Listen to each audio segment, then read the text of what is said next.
28 मार्च तक ईडी हिरासत में केजरीवाल। कोर्ट ने 6 दिन की रिमांड की मंजूर। फैसले पर आतिशी का बड़ा बयान।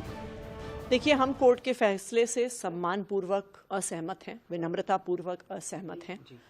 आज के दिन में ईडी के पास कोई सबूत नहीं है। 2 साल की इन्वेस्टिगेशन के बाद भी उन्हें 1 रुपया भी प्रोसीड्स ऑफ क्राइम नहीं मिला है। जो उनका पूरा केस है वो ऐसे विटनेसेस के आधार पर बना हुआ है जिनको पहले गिरफ्तार किया जाता है, उन पे दबाव बनाया जाता है और फिर आम आदमी पार्टी और अरविंद केजरीवाल के खिलाफ बयान दिए जाते हैं। चाहे राघव मगुंटा हो, चाहे शरद रेड्डी हो, जिनके आधार पर ईडी ने पूरी अपनी रिमांड एप्लीकेशन बनाई है।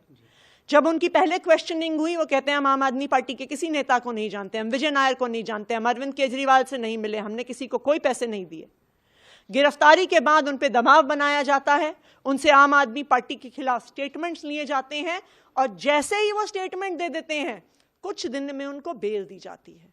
तो ये बिल्कुल साफ है कि ये जो सारे बयान हैं ये फर्जी हैं, ये सारे बयान दबावपूर्वक लिए गए हैं और मुझे उम्मीद है, हम पूरी न्यायपालिका पे ये अपनी उम्मीद ये कायम रखते हैं कि वो इस बात को देखेंगे कि इस केस में कोई भी प्रमाण नहीं है और इस केस में न्याय होगा। मैम, आगे का क्या लीगल जो प्रोसीडिंग्स है, अगर कुछ आप आगे के लिए जो चीजें, देखिए, जो भी कानूनी हमारे पास रास्ते उपलब्ध हैं उनको हम ज़रूर आगे बढ़ाएंगे, चाहे ट्रायल कोर्ट में हो, चाहे हाई कोर्ट में हो, चाहे सुप्रीम कोर्ट में हो। लेकिन हम न्यायपालिका से भी ये उम्मीद करेंगे कि उनकी आंखों के सामने लोकतंत्र की हत्या हो रही है, उनकी आंखों के सामने एक एक करके विपक्ष की पार्टियों पे हमले हो रहे हैं, उनकी आंखों के सामने विपक्ष के नेताओं को जेल में भेजा जा रहा है, उनकी आंखों के सामने विपक्ष की पार्टियों के बैंक अकाउंट फ्रीज किए जा रहे हैं। तो लोकतंत्र को बचाना न्यायपालिका की भी जिम्मेदारी है। सरकार को लेकर आगे का क्या होगा, क्योंकि कुछ रिपोर्ट्स में ये कहा जा रहा है कि राष्ट्रपति शासन जैसी बातें, ये तमाम चीजें अब कही जा रही हैं अलग अलग जगहों पर। तो देखिए, ये भारतीय जनता पार्टी का व्हाट्सएप प्रोपेगेंडा है। अरविंद केजरीवाल दिल्ली के मुख्यमंत्री थे, हैं और रहेंगे। कोई भी कॉन्स्टिट्यूशनल और लीगल बार नहीं है उन पर मुख्यमंत्री रहने की।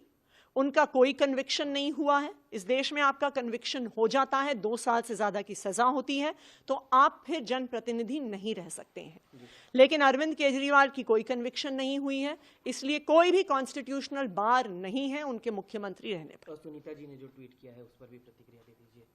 देखिए, आज पूरा देश अरविंद केजरीवाल जी के परिवार के साथ खड़ा है और मुझे लगता है कि अरविंद केजरीवाल जी की पत्नी सुनीता केजरीवाल जी का ट्वीट दिखाता है कि पूरा परिवार हिम्मत के साथ, बहादुरी के साथ लोकतंत्र को बचाने की इस लड़ाई में डटा हुआ है।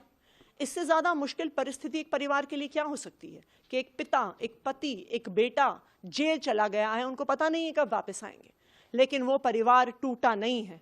जैसे मनीष सिसोदिया का परिवार नहीं टूटा, जैसे संजय सिंह का परिवार नहीं टूटा, जैसे सत्येंद्र जैन का परिवार नहीं टूटा। ये लोग भारतीय जनता पार्टी वाले सोचते हैं कि हम केस कर देंगे और विपक्षी पार्टियों के नेता कूद कूद कर भारतीय जनता पार्टी में चले जाएंगे। लेकिन आम आदमी पार्टी का एक एक नेता, उनके परिवार का एक एक सदस्य लोकतंत्र को बचाने की इस लड़ाई में डटा हुआ है और डटा हुआ रहेगा। Hello guys, please watch out my video and please like and subscribe my channel.